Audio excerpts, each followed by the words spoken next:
Yo, kamusta? Kwento ko lang. Isang bagay ako hindi makakalimutan. Grade 6 yata ako nung pauwi ako galing mall. Sumakay ako ng jeep tapos sa harap ako nakaupo. Yung driver matanda na, tahimik lang siya buong biyahe. Habang umaandar kami, may mga pasaherong pumara. Marami sila, sapat para mapuno ang isang jeep.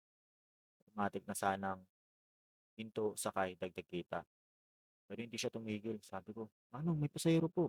Sabi niya, kaya mo na, parang na yun sa kasamaan ko sa likod. Hindi ko makalimutan yun kasi pwede naman sana naging maramot siya.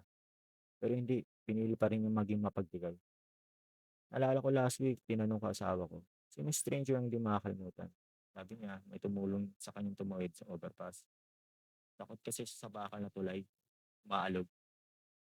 Isang beses lang niya na-encounter si kuya pero hindi pa rin niya makalimutan dahil sa kabutihan na ginawa nun.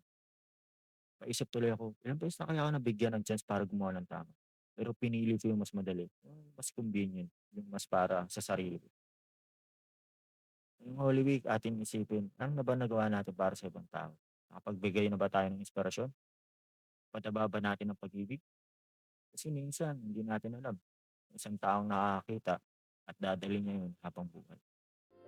Ang pag-ibig ay matiyaga, maganda